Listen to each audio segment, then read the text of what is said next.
Hola, ¿cómo están? Bienvenidos a Francamente. Hoy día vamos a conversar sobre un tema eternamente vigente que fue tendencia la semana pasada y si bien quizás ahora ya no lo es, siempre va a ser igualmente importante y urgente. A mí me gusta la vida social.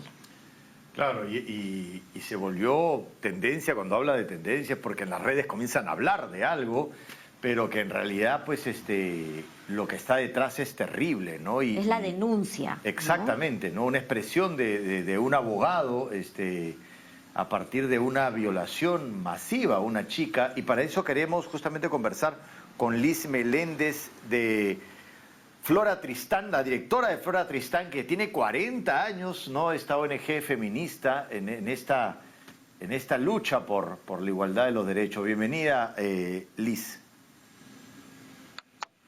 Muchas gracias, ¿cómo están? Gracias por tocar estos temas tan importantes.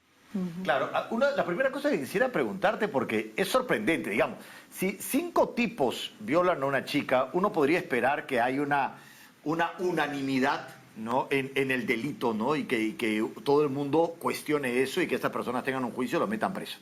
Pero de pronto este abogado de estas 5 personas dice, bueno, esta chica le gusta la vida social, y termina siendo una discusión en red donde mucha gente comienza a defender a los chicos y a cuestionar a la chica, ¿no? Claro, que en buena medida trasluce un pensamiento de que dependiendo del comportamiento habitual de la chica, podría merecerse un abuso, un ataque, ¿no? Lo cual pues no tiene ninguna lógica. Claro, asociar la vida social, ¿no? con la violación.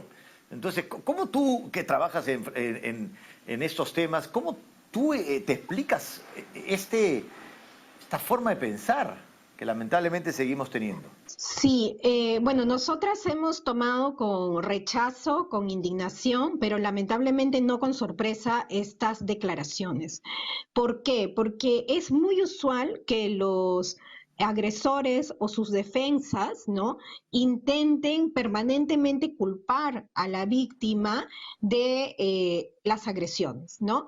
Y para ello hay que tener en cuenta un dato importante, ¿no? La última encuesta del INEI señala que el 58.9% de personas en el país tolera alguna forma de violencia contra las mujeres. Eso quiere decir que estas manifestaciones o afirmaciones se inscriben en una sociedad muy tolerante a la violencia, pero que además culpa permanentemente a las víctimas, pone permanentemente en sospecha sus sufrimientos, los hechos que ellas describen, y como bien lo han señalado Natalia en un inicio, hay una separación de las mujeres, ¿no? Entre las mujeres buenas y las mujeres malas. Las mujeres malas son las que están en el espacio público, ¿no?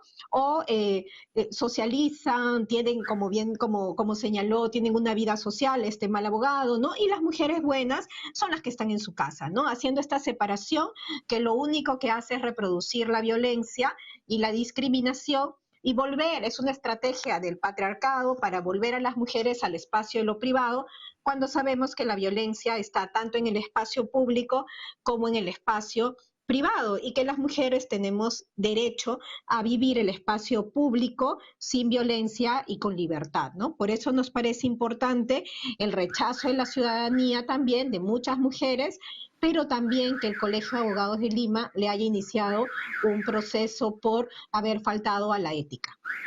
Eso es remarcable, ¿no? Porque muchas veces creo que lo que nos ocurre es que estamos tan habituadas a que la justicia no se llegue a cumplir que nos acostumbramos también a ese tipo de reacciones de las instituciones que deberían protegernos, ¿no? Claro. Además, ojo que ahorita estamos hablando de mujeres porque lamentablemente es la mayoría de los casos, pero no es solamente mujeres.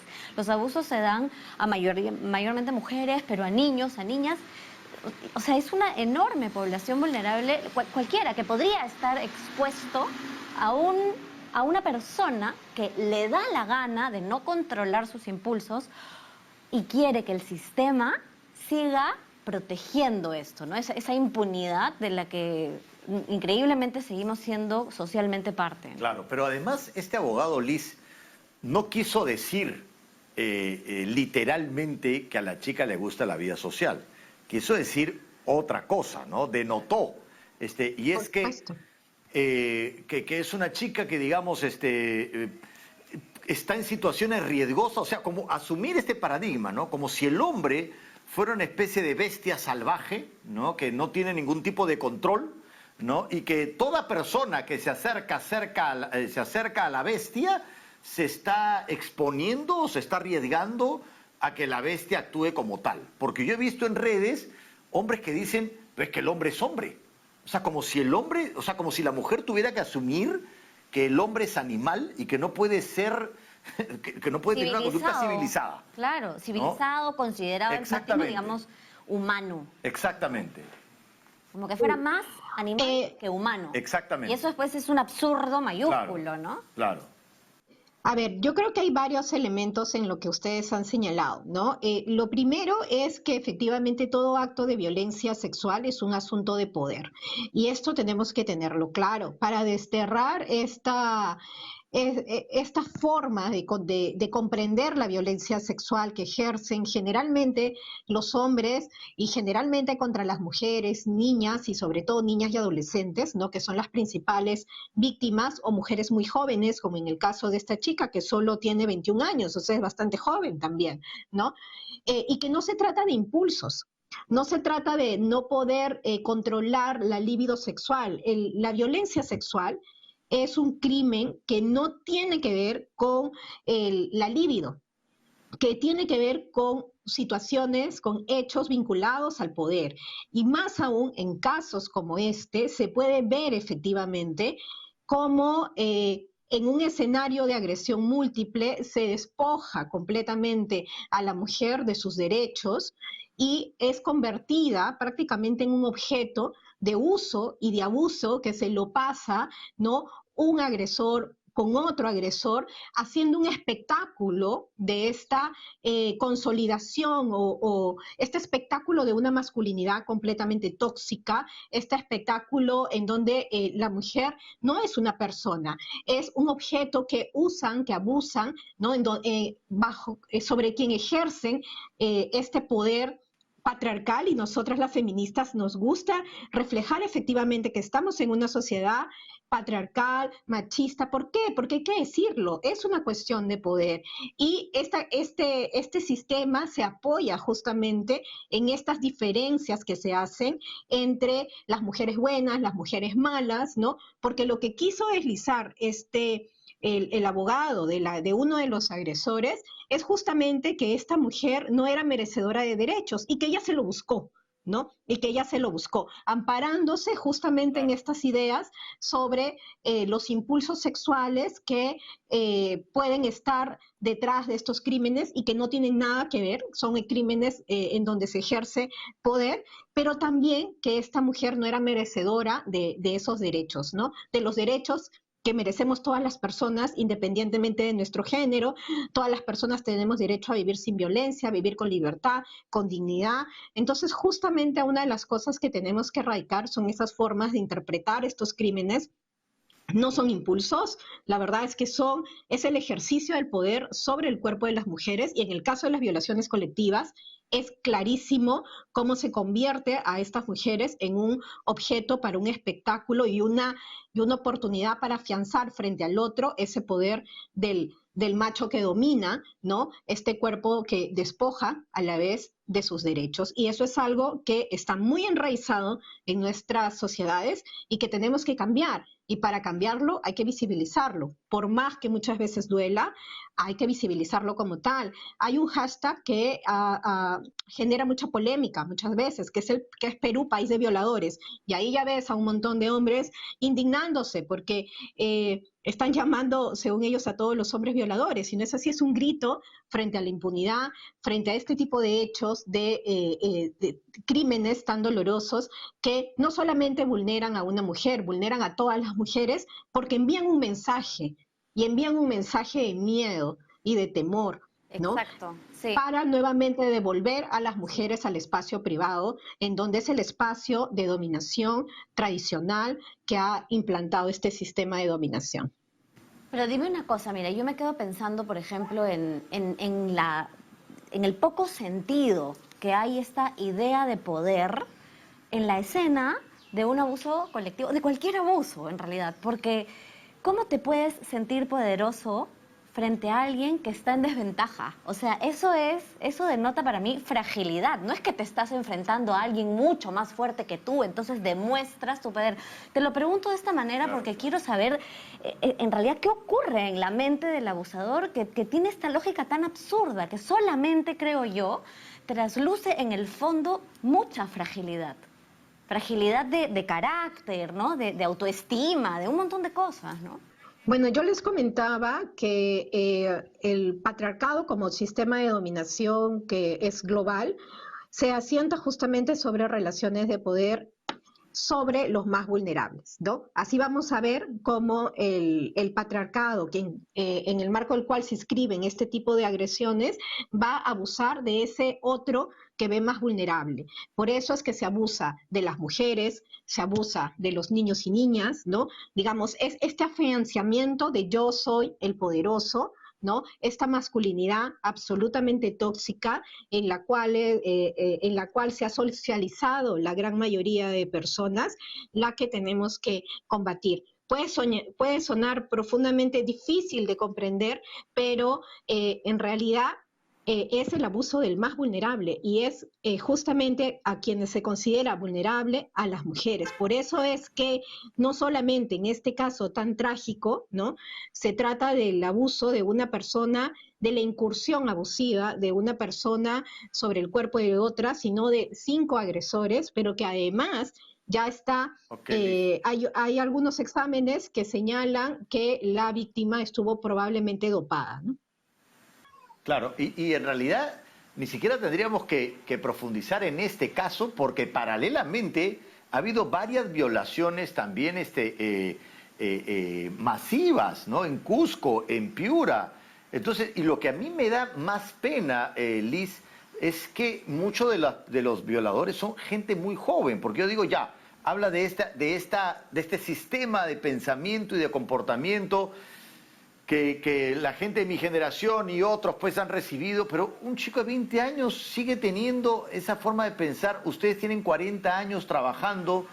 ¿Tú has visto algún tipo de cambio? Bueno, sé que tú no estás 40 años trabajando en Flora Tristán, pero digamos, la organización, ¿ha visto algún tipo de cambio? ¿Hay esperanza? ¿Hay algo para hacer? Porque son 40 años chambeando y los chibolos siguen actuando así, entonces es un poco frustrante. De que hay más casos, ¿no? Pero yo no sé si es algo que es porque recién nos estamos enterando o es porque al haber una reacción de las mujeres que se están colectivamente, como de los movimientos Ni Una Menos y tal, están habiendo como una reacción defensiva de parte de los hombres. No sé qué es lo que tienen estudiado ustedes, ¿cómo lo ves tú?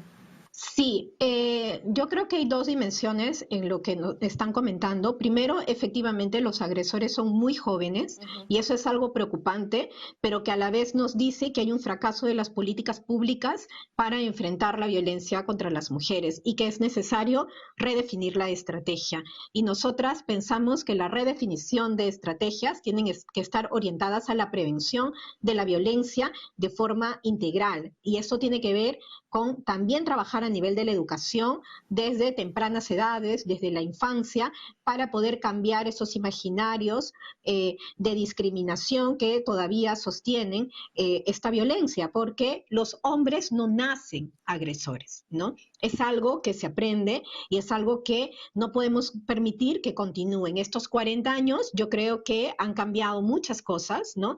Han cambiado. Para empezar, antes ni siquiera podíamos hablar de la violencia contra las mujeres, ese término no existía, ni siquiera en nuestra legislación. Tenemos un marco normativo que hoy es un marco de exigibilidad importante y mujeres como yo, que antes tal vez no podíamos estar en el espacio público, o como Natalia, qué sé yo, estamos y tenemos una voz. Ese ha sido, si vemos el vaso medio lleno en vez de medio vacío, en realidad podemos ver que han habido muchos cambios, pero estamos hablando de sistemas de dominación que tienen todo el tiempo de la humanidad y que todavía necesitamos seguir, digamos, caminando en esta dirección de lucha por la igualdad de género. Sí, mira, yo estuve incluso investigando que el crimen pasional marital, pero ojo, solo de hombre hacia mujer, o sea, un hombre que por ataque de celos mata a su esposa, estaba permitido hasta, no muy lejos, hasta los años 60. Claro. Pero una mujer que mató a su esposo sí va presa. Es decir, otra vez el retrato de la desigualdad y la falta de sentido común frente a la justicia y el respeto a la vida y a los derechos de las personas. Nos vamos a una pausa y regresamos con A mí me gusta la vida social.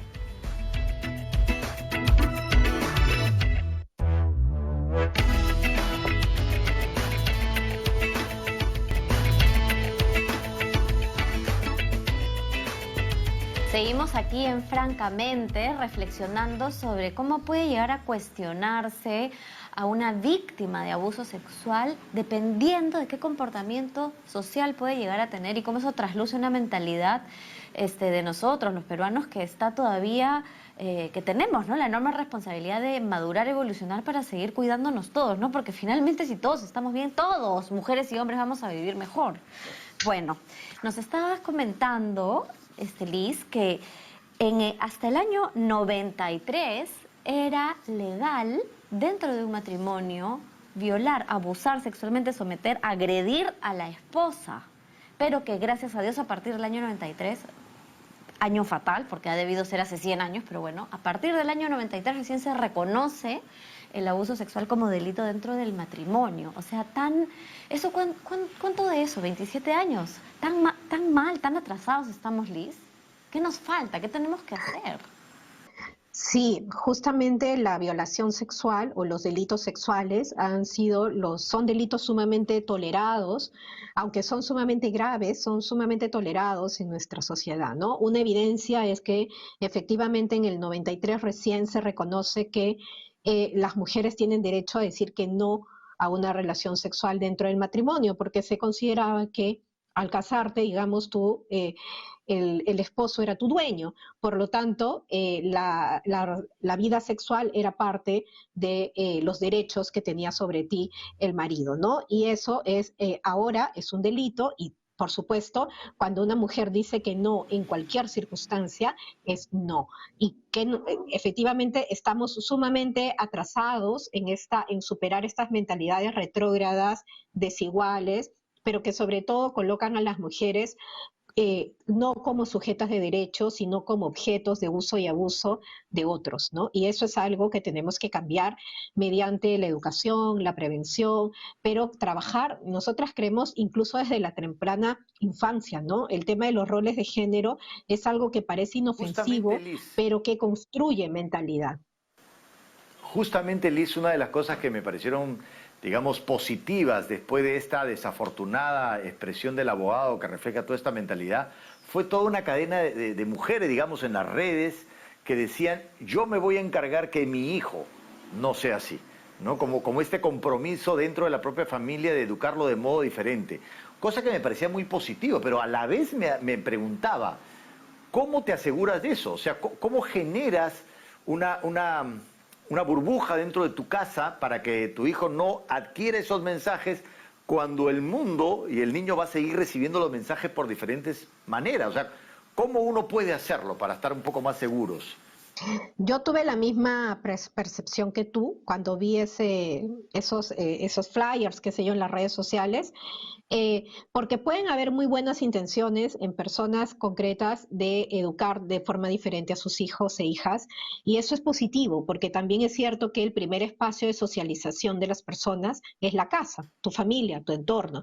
Sin embargo, también el Estado tiene la responsabilidad de generar políticas de educación inclusivas, con enfoque de género, con enfoque de derechos humanos en la escuela, desde el nido, desde el jardín de infantes, la primaria, la secundaria, la universidad.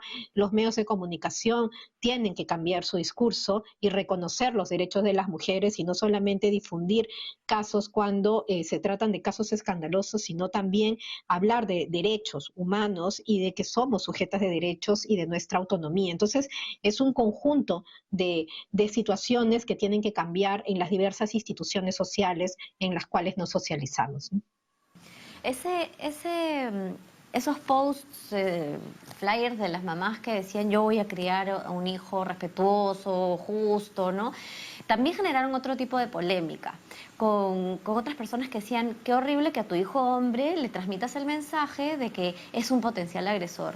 Y yo me quedé pensando bastante en eso, dije, creo que hay una confusión ahí grande y importante de aclarar, que es, la mamá no le está transmitiendo a su hijo que es un agresor y como tú bien dijiste, no se nace agresor. Creo que la postura de estas mamás es tomar conciencia de que hay un mensaje social que hay que prevenir, ¿no? Entonces, también, o sea, para seguir integrándonos, uniéndonos en esta conciencia, ¿no? Porque en el fondo, si te fijas, también empieza a traslucirse entre líneas, inconscientemente, otra vez una acusación en desventaja y en responsabilidad de las mujeres. Entonces, si tu hijo es agresor, es porque tu mamá te crió mal.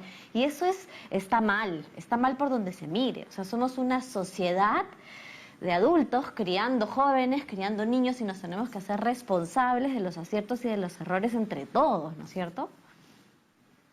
Efectivamente, yo creo que has abordado varios puntos. En primer lugar, eh, hay una consigna o una frase muy común que es las mujeres tienen culpa del machismo de los hijos, ¿no? Y eso lo que hace es devolver la responsabilidad de la crianza en las mujeres. Y en realidad hay una corresponsabilidad en la crianza que son de los padres y las madres, y que es algo que se tiene que trabajar muchísimo. El tema de la corresponsabilidad en el cuidado, en la crianza, es uno de los temas que tenemos que fortalecer justamente para romper con estos roles de género que hacen tanto daño, y hacen tanto daño no solamente a las mujeres, que finalmente son mayoritariamente las agredidas, sino también a los hombres, porque, por ejemplo, estos chicos que son bastante jóvenes, ¿no?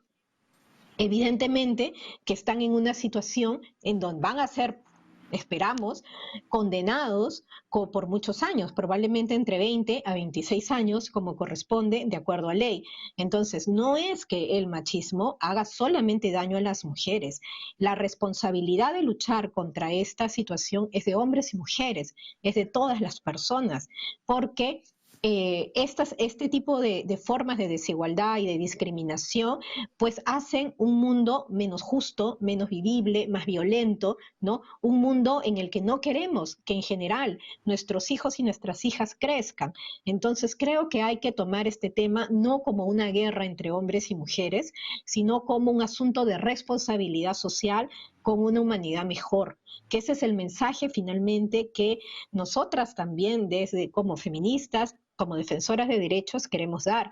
No es un asunto que corresponda solamente a las mujeres. Dime una cosa, mañana es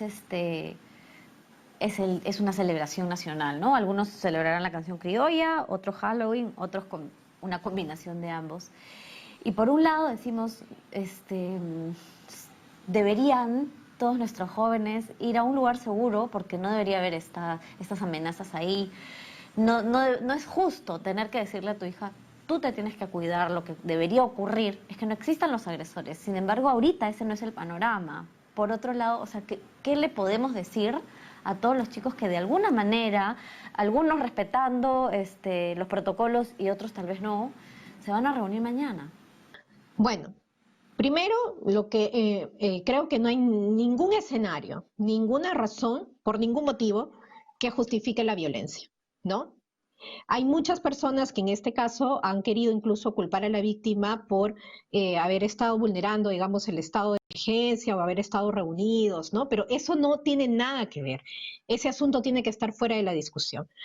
De otro lado, las mujeres tienen tanto derecho al espacio público como los hombres, y tenemos que poder vivir en libertad y sin miedo en el espacio público en cualquier situación. Ahora, es cierto que estamos en una situación especial de emergencia y bueno, creo que todos y todas tenemos que respetar esa situación, pero de ninguna manera asumir que si alguien vulnera este estado de emergencia es una razón para justificar cualquier forma de agresión, ¿no? Yo creo que hay que tener bastante claridad en ello y Mira, evidentemente respetar. Como ciudadana solamente puedo hacer un llamado a respetar el estado de sí, emergencia, ¿no?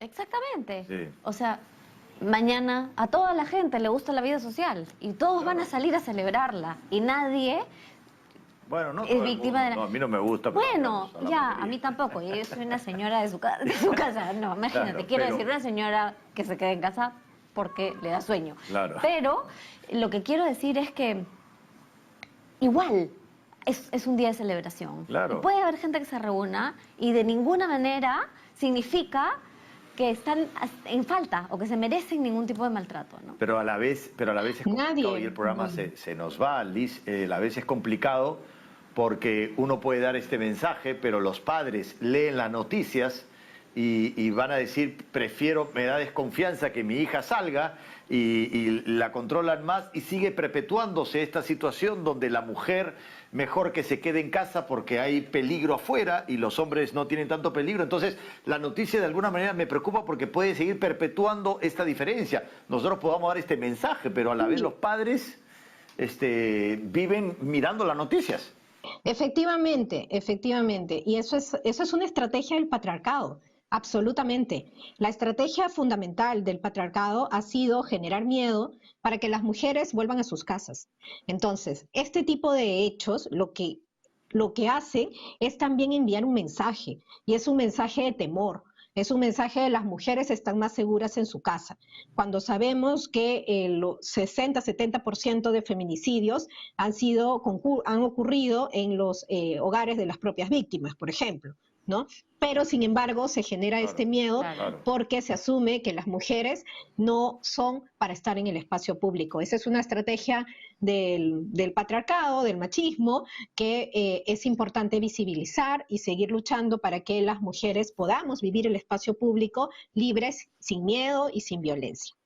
Ok, muchas gracias, Liz. Muchísimas gracias, Liz. O sea, creo que acá lo importante es, de acuerdo a cualquier tipo de amenaza, al virus, a cualquier peligro, es simplemente cuidémonos Claro. a nosotros y cuidemos también al prójimo, al amigo y al que está más allá y al conocido que podría, ¿por qué no? Nos corresponde. Claro que sí. Bueno, gracias, Liz.